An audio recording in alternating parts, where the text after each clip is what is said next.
Friends, నేను మీ సాయి మలేష్ మాట్లాడుతున్నాను. ముందుగా మా ఛానల్ సబ్స్క్రైబ్ చేసి లైక్ చేసి షేర్ చేయండి. అదేవిధంగా ఈరోజు వార్తలోని ముఖ్యాంశాలు తెలుసుకుందాం. ఆంధ్రజ్యోతి దినపత్రిక. అక్షర యోధుడి అస్తమయం. ఈనాడు సంస్థల అధినేత రామోజీరావు కన్నుమూత. 5న తీవ్ర గుండెపోటుతో ఆసుపత్రిలో చేరిక. ఆరోగ్యం క్షీణించి శనివారం తెల్లవారుజామున తుది శ్వాస. ముర్ము, మోడీ, రేవంత్ బాబు దిగ్భ్రాంతి. ఆంధ్రజ్యోతి ఏబిఎన్ ఎండి వేమూరి రాధాకృష్ణ సహా నివాళులర్పించిన రాజకీయ సినీ వ్యాపార ప్రముఖులు. నేడు తెలంగాణ రాష్ట్ర ప్రభుత్వ లాంఛనాలతో ఫిలిం సిటీలో అంత్యక్రియలు. ఇలాగా ఆ అక్షర యోధుడి అస్తమయం. రామోజీరావు అధినేత, రామోజీ ఫిలిం సిటీ అధినేత, ఈనాడు అధినేత రామోజీరావు కన్నుమూయడం జరిగింది. నిన్న ఆసుపత్రిలో 5వ తేదీన ఆరోగ్యం క్షీణించి ఆసుపత్రిలో అడ్మిట్ అయ్యి ఆ రోజు నుంచి ఆసుపత్రిలో చికిత్స పొందుతూ నిన్న ఉదయం మరణించినట్టుగా ఇక్కడ మనం తెలుసుకోవచ్చు. ఇక్కడ దేశవ్యాప్తంగా ఆయనకు నివాళులు అర్పించడం జరిగింది. ఆయన వివిధ నరేంద్ర మోడీ ప్రధానమంత్రి కానించి చూసుకుంటే వివిధ రాష్ట్రాల ముఖ్యమంత్రులతో సహా ఆయనకు పరిచయం ఉన్న వ్యక్తిగా మనం తెలుసుకోవచ్చు. చద్య వార్తల తెలుగు పాత్రికేయాన్ని కొత్త పుంతలు తొక్కించిన చీఫ్ ఎడిటర్. వార్తలనే అందించే టీవీకి 24 గంటల వినోదాన్ని జోడించిన తెలుగు టీవీ. కమర్షియల్ సినిమాకు కళాత్మకత అద్దిన మూవీ మొఘల్ హాలీవుడ్లోనే ఉండే ఫిలిం సిటీని తెలుగు నేలకు తెచ్చిన ధన్యజీవి. ఇక్కడ హాలీవుడ్లోనే రామోజీ ఫిలిం సిటీ లాంటిది ఉండేది అంట. ఇక్కడ తెలుగు మన హైదరాబాద్కి తీసుకొచ్చిన ఘనత రామోజీరావుకే దక్కిందన్నట్టుగా ఆయన్నే తీసుకొచ్చినట్టుగా ఇక్కడ చూసుకోవచ్చు. హాలీవుడ్ ఊరికి పరిమితమైన చిట్ ఫండ్ను కార్పొరేట్ చేసిన మార్గదర్శి. ఇంటింటా పెట్టుకునే పచ్చలను పరిశ్రమగా మార్చిన దార్శనికుడు. తన కంపెనీలతో వేల మందికి ఉపాధి కల్పిస్తున్న అన్నదాత. ఆయనే అతి సామాన్యుడిగా జీవితాన్ని ప్రారంభించి అనన్య సామాన్యుడిగా ఎదిగిన చెరుకూరి రామోజీరావు నిత్యం ఉషోదయంతో సత్యం నినదించుగాక అనే ఆయన ఉషోదయానికి ముందే పరిచయం అందించారు. ఈ విధంగా ఆయన మార్గదర్శి, చిట్ ఫండ్, ప్రియా పచ్చళ్ళు ఇవన్నీ వివిధ ఎంతోమందికి ఉద్యోగ అవకాశాలు కల్పించారని ఇక్కడ మనం తెలుసుకోవచ్చు. పనిలోనే విశ్రాంతి అంటూ దశాబ్దాలుగా అవిశ్రాంత పయనం సాగించిన ఆ మహామనిషి శాశ్వత నిద్రలోకి జారుకున్నారు. వేలాది జీవితాల్లో వెలుగుగా మారి కోట్లాది మందిని కదిలించిన చైతన్యమూర్తి ఇక సెలవంటూ వీడ్కోలు పలికారు. సామాన్య రైతు కుటుంబంలో పుట్టి దీక్షా దక్షతతో ముందుకు సాగి గొప్ప శక్తిగా మారి మహావ్యవస్థగా ఎదిగిన దీశాలి ఈనాడు గ్రూప్ సంస్థల చైర్మన్ చెరుకూరి రామోజీరావు 88 అస్తమించారు. శనివారం తెల్లవారుజామున హైదరాబాద్ నానక్రామ్గూడలోని స్టార్ హాస్పిటల్లో చికిత్స పొందుతూ కన్నుమూశారు. ఈ నెల 5న తీవ్రమైన గుండెపోటు రావడంతో రామోజీరావును ఆసుపత్రిలో చేర్చారు. అప్పటికే గుండె పనితీరు విఫలం కావడంతో రక్తపోటు పడిపోయింది. దీంతో వెంటిలేటర్పై ఉంచి ఇంట్రా ఆరోటిక్ బెలూన్ పంపు ఐఏబీపీ మద్దతుతో ఈ విధంగా ఆయన చికిత్స పొందుతూ మరణించినట్టుగా ఇక్కడ తెలుసుకోవచ్చు. గుండెపోటు వచ్చిన సందర్భంగా హాస్పిటల్లో జాయిన్ చేస్తే చికిత్స పొందుతూ మరణించినట్టుగా ఇక్కడ తెలుసుకోవచ్చు. రామోజీరావు మరణం బాధాకరం. భారతీయ మీడియాలో ఆయన విప్లవాత్మకమైన మార్పులు తీసుకొచ్చిన దార్శనికుడు. ఆయన సేవలు సినీ పత్రికా రంగాల్లో చెరగని ముద్ర వేశాయి. తన అవిరల కృషితో మీడియా వినోద ప్రపంచాల్లో నూతన ప్రమాణాలను నెలకొల్పారు. ఆయనతో సంభాషించడం, ఆయన అపారమైన జ్ఞానం నుంచి లబ్ధి పొందేందుకు నాకు అనేక అవకాశాలు లభించడం నా అదృష్టం. ప్రధాని నరేంద్ర మోడీ. ఇక్కడ నరేంద్ర మోడీకి రామోజీరావుకు సన్నిహిత సంబంధం ఉన్నట్టుగా ప్రధానమంత్రి నరేంద్ర మోడీ ఇక్కడ తెలియజేసినట్టుగా ఇక్కడ మనం చూసుకోవచ్చు. ఆయన జననం 1936, మరణం 2024, 88 సంవత్సరాలు జీవించినట్టుగా మనం చూసుకోవచ్చు. తెలుగు రాష్ట్రాలకు 6-7 కేంద్ర మంత్రివర్గంలో పదవులు. టీడీపీకి 3, బీజేపీకి 3, జనసేనకు 1. రామ్మోహన్ నాయుడు, పెమ్మసాని చంద్రశేఖర్, వేమిరెడ్డి ప్రభాకర్ రెడ్డి, బాలశౌరి పురంధేశ్వరి, ఈటెల, బండి లేదా డీకే అరుణకు ఛాన్స్. ఈ విధంగా తెలుగు రాష్ట్రాలకు 6 నుంచి 7 మంత్రి పదవులు రాబోతున్నాయి. కేంద్ర క్యాబినెట్లో మంత్రి పదవులు దక్కే ఛాన్స్ ఉంది. అందులో ఈటెల రాజేందర్, బండి లేదా డీకే అరుణకు ఛాన్స్. రామ్మోహన్ నాయుడు, పెమ్మసాని చంద్రశేఖర్, వేమిరెడ్డి ప్రభాకర్ రెడ్డి, బాలశౌరి పురంధేశ్వరి. కిషన్ రెడ్డికి పదవిపై సందిగ్ధత. పార్టీ జాతీయ ప్రధాన కార్యదర్శిగా నియామకం. మంత్రివర్గంపై అర్ధరాత్రి దాకా మోడీ కసరత్తు. మిత్రపక్షాలకు ఇచ్చే పదవులపై స్పష్టత. కీలక శాఖలు బీజేపీ వద్దే. మిత్రపక్షాలకు రైల్వే, విద్య, ఐటీ, జలశక్తి. నేటి ఉదయం రాష్ట్రపతి భవన్కు జాబితా. రాత్రి 7:15 గంటలకు మోడీ ప్రమాణం. ఈ విధంగా ఈ ముఖ్య కేబినెట్లో మంత్రులు కూడా లిస్టు కూడా ఫైనల్ అయిపోయింది. ఈ సుదీర్ఘ చర్చ జరిగినట్టు తెలుసుకోవచ్చు. రాత్రి 7:15 ప్రమాణ స్వీకారం జరిగే అవకాశం మనం ఇక్కడ తెలుసుకోవచ్చు. చూసుకోవచ్చు. ప్రధానిగా ప్రమాణ స్వీకారం చేయనున్న నేపథ్యంలో ఒడిశాలోని పూరి తీరంలో మోడీ సైకత శిల్పం ఇక్కడ మోడీ అభిమానులు ఇక్కడ ఈ విధంగా తయారు చేయడం జరిగింది. మోడీ ప్రమాణానికి అసాధారణ భద్రత, ఢిల్లీలో హై అలర్ట్, డ్రోన్ సంచారం నిషిద్ధం. నేటి ప్రమాణ స్వీకార నివేదిక రాష్ట్రపతి భవన్ పరిసరాలు ఎన్ఎస్జీ ఆధీనంలోకి. G20 తర్వాత మళ్ళీ ఆ స్థాయి ఉక్కు రక్షణ. ఇప్పటికే ఢిల్లీకి దక్షిణాసియా దేశాధినేతలు ఈ విధంగా హై అలర్ట్ ప్రకటించి ఇక్కడ సెక్యూరిటీ కూడా హై సెక్యూరిటీ ఇప్పటి వరకు ఎప్పుడు కూడా అట్లాంటి సెక్యూరిటీ విధించలేదంట. ఇక్కడ మూడోసారి ప్రధానమంత్రిగా ప్రమాణ స్వీకారం చేయబోతున్న సందర్భంగా హై సెక్యూరిటీ కూడా ఢిల్లీలో ఏర్పాటు చేసినట్టు చూసుకోవచ్చు. కేంద్ర మంత్రివర్గంలో రెండు తెలుగు రాష్ట్రాల నుంచి దాదాపు 6 నుంచి 7 మంత్రి పదవులు లభించే అవకాశాలు కనిపిస్తున్నాయి. వీరిలో టీడీపీ నుంచి 3, బీజేపీ నుంచి 3, జనసేన నుంచి 1 ఉండవచ్చని తెలుస్తుంది. మంత్రి పదవులు వరించే అవకాశం ఉన్న వారిలో తెలుగుదేశం నుంచి కింజరావు రామ్మోహన్ నాయుడు, పెమ్మసాని చంద్రశేఖర్, వేమిరెడ్డి ప్రభాకర్ రెడ్డి పేర్లు వినిపిస్తున్నాయి. జనసేన నుంచి బాలశౌరికి, బీజేపీ నుంచి పురంధేశ్వరికి ఇక్కడ మంత్రి పదవులు ఖరారయ్యే అవకాశం ఉంది. ఏమో మోడీ సర్కార్ 15 రోజుల్లో కూలిపోవచ్చు. కేంద్రంలో త్వరలో ఇండియా సర్కారు ప్రమాణానికి వెళ్ళేది లేదు. మమతా బెనర్జీకి ఆహ్వానం రాని సందర్భంగా ఆమె ఎన్డీఏ కూటమిని విమర్శించడం జరిగింది.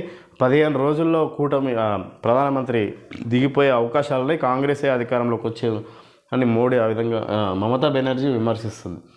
విపక్ష నేతగా రాహుల్ ఢిల్లీలో కాంగ్రెస్ పార్లమెంటరీ పార్టీ సమావేశంలో రాహుల్, సోనియా, ఖార్గే, సిడబ్ల్యూసీ సభ్యుల ఏకగ్రీవం తీర్మానం. లోక్సభలో పార్టీకి నేతృత్వం వహించాలని విజ్ఞప్తి. త్వరలో నిర్ణయం చెబుతానన్న అగ్రనేత. మీరంతా నా కుటుంబం, మీకు నేనున్న రాహుల్.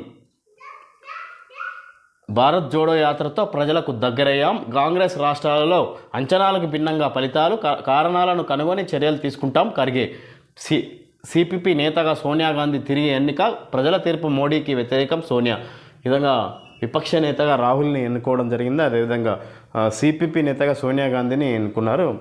ఈ సందర్భంలో వాళ్ళు సుదీర్ఘ చర్చలు జరిపినట్టుగా పార్టీ బలోపేతానికి చర్చలు ఇక్కడ జరిగినట్టుగా మనం తెలుసుకోవచ్చు. లోక్సభలో విపక్ష నేతగా కాంగ్రెస్ అగ్రనేత రాహుల్ గాంధీ బాధ్యతలు స్వీకరించడానికి రంగం సిద్ధమైంది. పార్టీ లోక్సభ పక్ష నేత పదవిని చేపట్టాలంటూ కాంగ్రెస్ పార్టీ రాహుల్ను కోరింది. త్వరలో దీనిపై నిర్ణయం తీసుకుంటానని ఆయన పేర్కొన్నారు.